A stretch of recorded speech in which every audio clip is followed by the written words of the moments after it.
মানব প্রজননের এই অবিশ্বাস্য প্রক্রিয়াটা নিয়ে আলোচনায় স্বাগত। চলুন আজ আমরা ধাপে ধাপে দেখব কিভাবে একটা নতুন জীবন তৈরি হয়, এর পুরো নীল নকশাটা ঠিক কেমন। ব্যাপারটা কি অবাক করার মতো না যে কিভাবে শুধুমাত্র একটা কোষ থেকে একটা সম্পূর্ণ মানব শিশুর জন্ম হয়। আজকের এই আলোচনায় আমরা এই বিস্ময়কর যাত্রার প্রতিটি মুহূর্তকে খুব কাছ থেকে দেখব। তো আমাদের আজকের আলোচনার একটা রোড ম্যাপ আছে। আমরা প্রথমে পুরো প্রক্রিয়াটার একটা বড় ছবি দেখব, তারপর পুরুষ আর নারী প্রজননতন্ত্রের গঠন আর কাজ নিয়ে জানব, আর একদম শেষে দেখব কিভাবে এই দুটো সিস্টেম মিলে একটা নতুন জীবনের সূচনা করে। ঠিক আছে, তাহলে আর দেরি না করে চলুন সরাসরি মূল আলোচনায় যাওয়া যাক। দেখি কিভাবে একটা নতুন জীবনের গল্পটা ঠিক শুরু হয়। এই যে ৬টা ধাপ দেখছেন, এগুলোই হলো নতুন জীবন তৈরির মূল ভিত্তি। একদম শুরু মানে শুক্রাণু আর ডিম্বাণু তৈরি থেকে শুরু করে সেগুলোর মিলন বা নিষেক, তারপর জরায়ুতে ভ্রূণের রোপণ আর সবশেষে শিশুর জন্ম। এই পুরো প্রক্রিয়াটা বয়ঃসন্ধিকালে শুরু হয় আর একটা অসাধারণ গল্পের জন্ম দেয়। এখন আমরা গল্পের প্রথম অংশে ঢুকছি, পুরুষ প্রজননতন্ত্র। এটাকে একটা অসাধারণ কারখানা বলতে পারেন, যেটা নতুন জীবন তৈরির জন্য প্রয়োজনীয় বীজ উৎপাদন আর সরবরাহ করার জন্যই তৈরি। পুরুষ প্রজননতন্ত্রের কেন্দ্রবিন্দু হল এই শুক্রাশয়। এর আসলে দুটো প্রধান কাজ আছে। এক, এটা শুক্রাণু বা পুরুষ গ্যামেট তৈরি করে, আর দুই, এটা অ্যান্ড্রোজেনের মতো পুরুষ হরমোন তৈরি করে, যা পুরুষের শারীরিক বৈশিষ্ট্যগুলো নিয়ন্ত্রণ করে। আচ্ছা, একটা মজার বিষয় হল শুক্রাশয় কেন শরীরের বাইরে থাকে।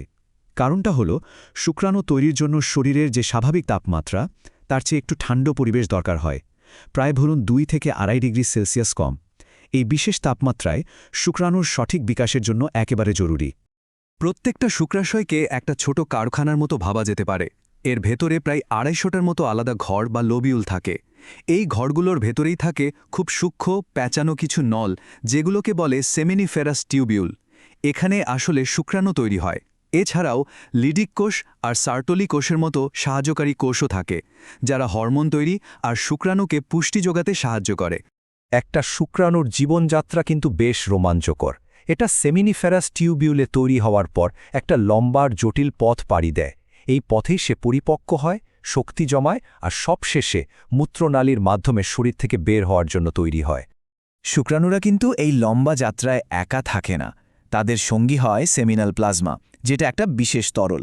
এই তরল তাদের শক্তি দেয়, তাদের গতি বাড়ায় আর নিষেকেও সাহায্য করে। এতে ফ্রুক্টোজ, ক্যালসিয়াম আর বিভিন্ন এনজাইমের মতো খুব দরকারি উপাদান থাকে।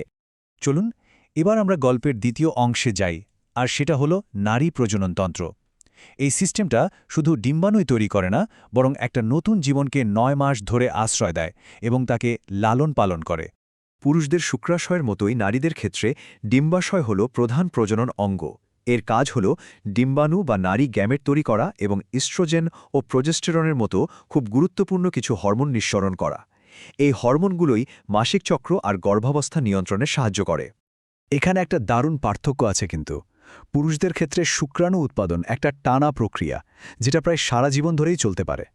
কিন্তু নারীদের ক্ষেত্রে ডিম্বাণু তৈরি একটা নির্দিষ্ট বয়সের পর, সাধারণত 50 বছরের কাছাকাছি সময় বন্ধ হয়ে যায়।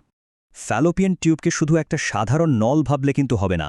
এর বিভিন্ন অংশ আছে, যেমন ফিমরি, যেটা ডিম্বাশয় থেকে ডিম্বাণুটাকে সংগ্রহ করে, আর আছে অ্যাম্ফুলা, যেখানে সাধারণত নিষেকটা হয়। এটা অনেকটা একটা সেতুর মতো, যার ডিম্বাণু আর শুক্রাণুর মিলন ঘটায়। জরায়ু একটা অবিশ্বাস্য রকমের শক্তিশালী অঙ্গ, যার 3টে স্তর আছে। একদম বাইরের পাতলা স্তরটা হলো পেরিমেট্রিয়াম, এটা সুরক্ষা দেয়। মাঝের যে পুরো পেশির স্তর মায়োমেট্রিয়াম, এটা প্রসবের সময় খুব শক্তিশালী সংকোচন ঘটায়।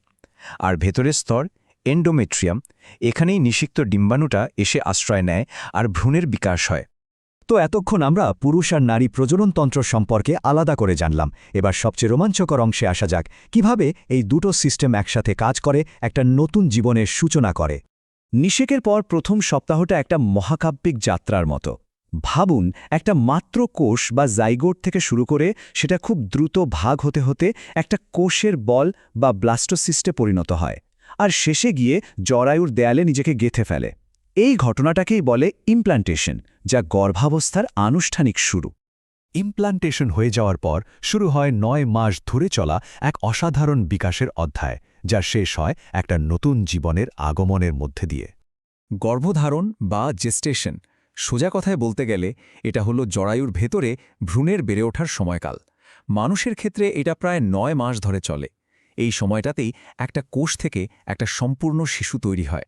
আর ঠিক 9 মাস পর আসে সেই মাহেন্দ্রক্ষণ, প্রসব বা শিশুর জন্ম।